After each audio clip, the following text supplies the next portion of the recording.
Labour Party. Actually, I usually refer to myself as a recovering politician. I think it's really important, not only that you turned out, but that we understand where we fit in what's happening today. The good news is that we're part of an event that involves millions of people. There are rallies like this that have been taking place in Kathmandu, in Adelaide, in Delhi, and in New York.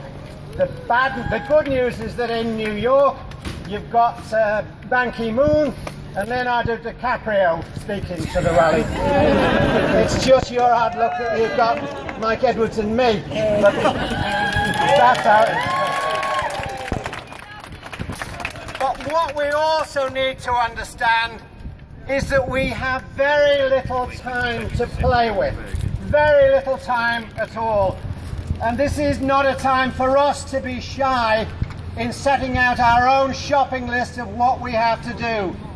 It is too late, I fear, for us to look at our children and be able to promise them that they won't have lives that have to be lived through crises.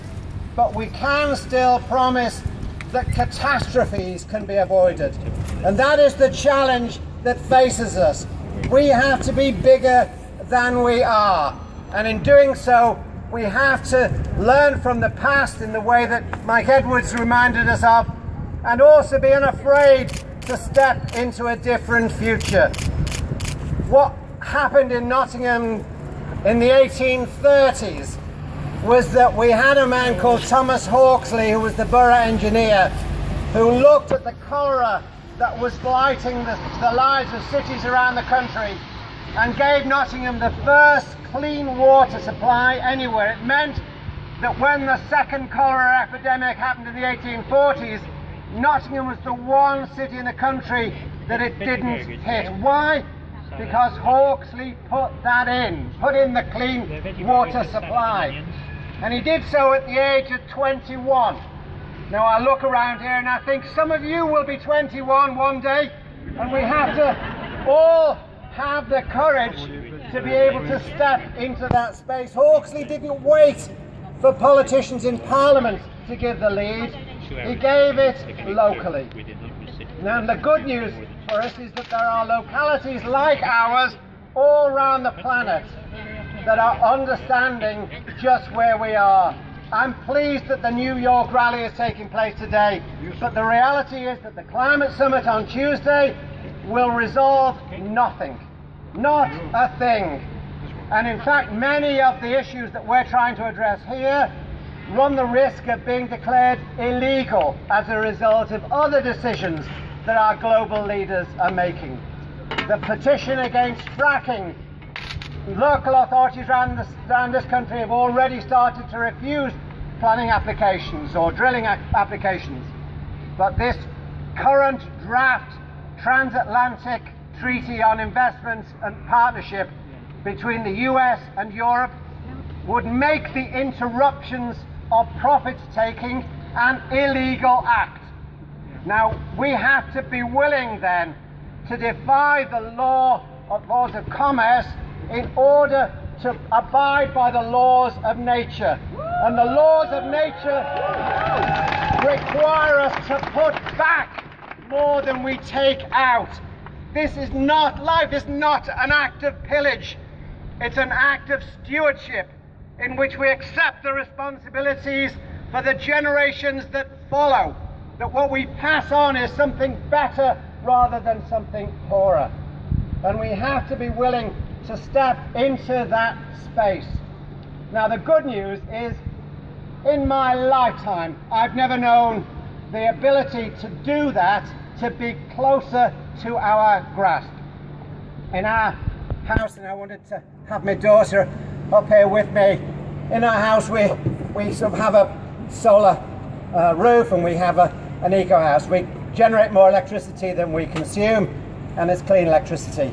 Does that make a difference? No, it doesn't, because we have to do this on a different scale. In Germany, in less than 7 years, they moved from an energy supply based on their 4 big energy companies to one now where there are over 2 million households who are generating clean electricity. Less than 5% of their electricity, their new electricity supply, is owned by their big energy corporations.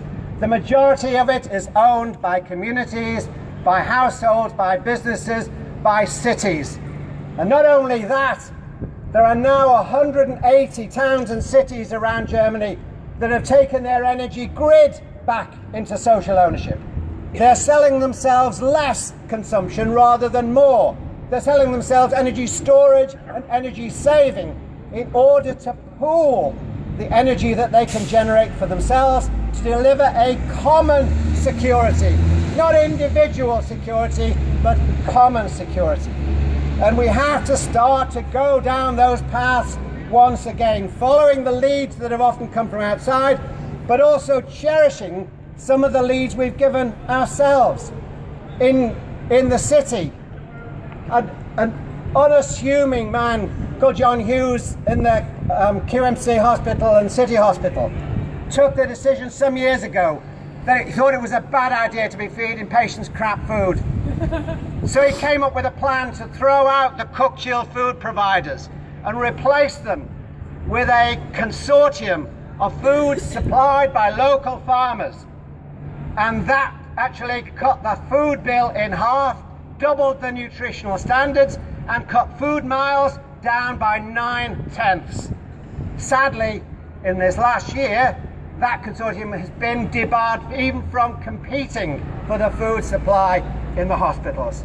So we've got to start to say, look, if it was good enough for Prince Charles to come and say what a wonderful thing it was, we've got to not only treasure that, but extend it. Around Europe, there are towns and cities as part of the slow food movement that are already establishing that their responsibilities for linking up secure management of water, low chemical approaches to how we manage the land, and localized food security systems are the way of bringing the citizens back into the process. But if we're going to go from here with any value at all today, somehow we have to move from here into there, into the council house. It's great that Mike Edwards is here today, but we need to start making demands on all of our politicians at every single level. And at the very least, this city council ought to be opening the council house to a radically different debate about how we transform our future. There's a banner here that says Nottingham, our planet. At the very least, the city council should be opening the council chamber to a once-a-month meeting in which we seriously set out the how of living in a one-planet Nottingham. And how we manage our water, how we manage our energy, how we shift to living more lifely on the planet. And the thing is, never before we had the resources to do it. Much of the insurance industry now is scaring the living daylights out of the politicians and the speculators, because they've been saying in the south of England, well, you can build houses wherever you like, whatever floodplains you want to put them on, that's fine, but just don't expect us to insure. And I'm saying, brilliant. The speculators are saying, well, that's outrageous. It's holding us to ransom. And it's the insurers who are now saying, look, you lot have built your houses, pocketed your profits and pushed off. And when the floods come in, we can't see hide nor hair of you. Then you expect the public to pick up the bill for repair.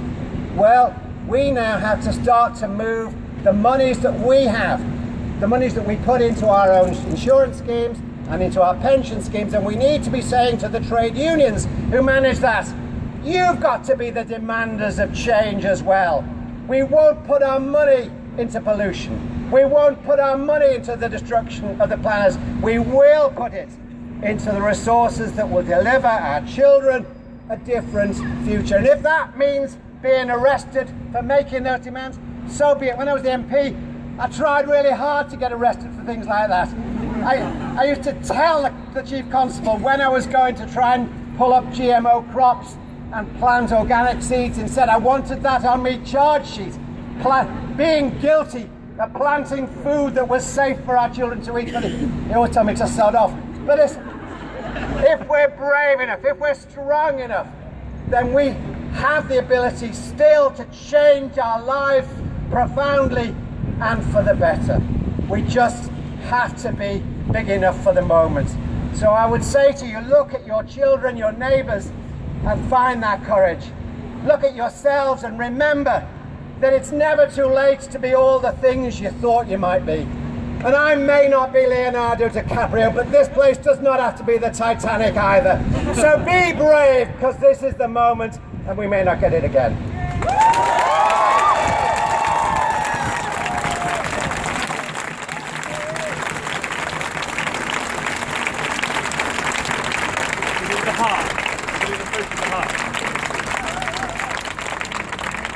Thank you very much to our local and to all of our speakers that have given speeches today. I hope you all take something from it and maybe or do your little part to make better change in the world.